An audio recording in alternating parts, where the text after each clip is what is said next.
Wir wissen endlich, wann das letzte DLC von Assassin's Creed Valhalla erscheinen wird. Außerdem gibt es dazu Hooded Combat, ein Update zum New Game Plus und noch eine kleine Überraschung on top. Ich habe euch ja gesagt, es geht endlich wieder los. Das letzte Kapitel wird schon sehnsüchtig erwartet und jetzt kommt es endlich. Am 6. Dezember diesen Jahres wird das Ganze veröffentlicht und beendet ein für alle Mal die Saga rund um Eivor und Odin und wird dabei die fehlenden Storystränge aus der Vergangenheit aufgreifen und zu Ende erzählen. Bevor wir uns aber die Bedingungen für dieses DLC angucken, weil die sind echt heftig, würde ich mich freuen, wenn ihr diesem Video für die nette Arbeit, die ich mir gemacht habe, einen Daumen nach oben da lasst. Vielen Dank. Und wenn ihr die nächste Info rund um das Eivor DLC nicht verpassen wollt, lohnt sich auch definitiv für euch ein Abo auf diesem Kanal. Also los geht's. Doch kommen wir zurück zu den Bedingungen. Ihr müsst die Hauptgeschichte beendet haben und mit allen Gebieten Bündnisse haben. Ihr müsst sowohl den Handlungsbogen im Asgard und auch in Jötunheim abgeschlossen haben und eure Siedlung muss auf Stufe 5 sein und ihr müsst ein Gebäude bauen, und zwar das Jorms Wikinger Lager sollte aufgebaut sein. Und zu guter Letzt müsst ihr alle Ziele des Ordens der Ältesten eliminieren und eben das Oberhaupt entdeckt haben. Also das ist, glaube ich, die schwierigste Aufgabe, gerade wenn ihr das Game vielleicht noch nicht durchgespielt habt. Spoiler, it's your mama. Sonst wurde zu diesem DLC nicht viel erzählt. Wir haben nur dieses Bild hier mit Odin und Eivor. Es könnte in der Siedlung sein, es könnte aber auch in Vinland sein.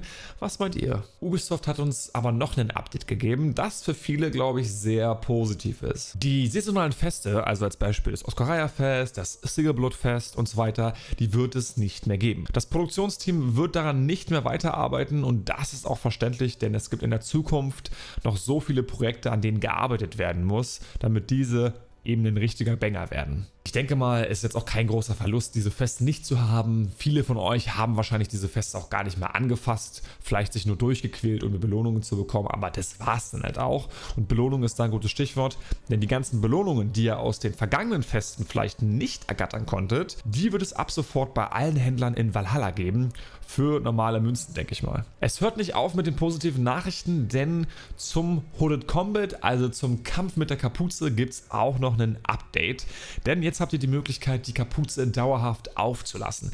Das Feature wurde ja schon von vielen Personen gewünscht, von vielen Fans, und mit dem nächsten Patch kommt das auch endlich und unsere Assassinen-Fantasien werden zumindest ein wenig höher schlagen. Dabei könnt ihr über das Optionsmenü das einstellen, ob ihr das halt dauerhaft anlassen möchtet oder eben nicht. Das hat keine Gameplay-Änderung oder irgendwelche Kampfänderungen, sondern ist nur rein visuell. Das war aber nicht alles, denn im kommenden Title Update 1.6.2 soll es noch mehr Überraschungen geben. Denn sie haben geschrieben, dass sie sich für dieses Title Update Überraschungen für den endgültigen Abschied aufsparen. Und das ist sehr interessant. Ich denke natürlich gleich an die Verbindung zwischen Assassin's Creed Mirage und Assassin's Creed Valhalla. Das Video dazu habe ich hier oben in der Infokarte mal verlinkt. Ziemlich nice, spoiler ich jetzt nicht. Doch was ist jetzt mit New Game Plus?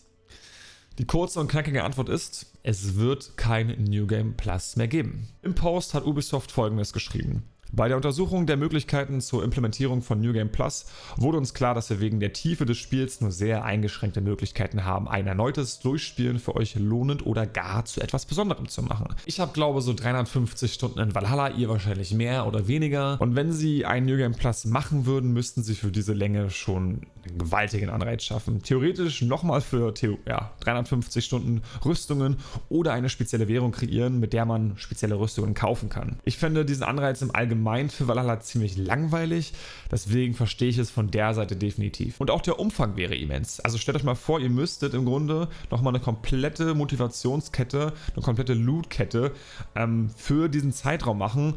Und das wäre dann fast schon ein Arbeitsaufwand von einem DLC. Und wenn wir uns anschauen, wie die aktuelle Situation gerade ist, mit dem wenigen Personal, mit den vielen Projekten, die für Ubisoft noch anstehen, denke ich mal, und halt auch alles natürlich Geld kostet, denke ich mal, dass Ubisoft sich eher mit diesen ganzen verfügbaren Kräften auf die Fertigstellung der Titel befasst, nämlich Assassin's Creed Mirage, welches ja angeblich verschoben wurde.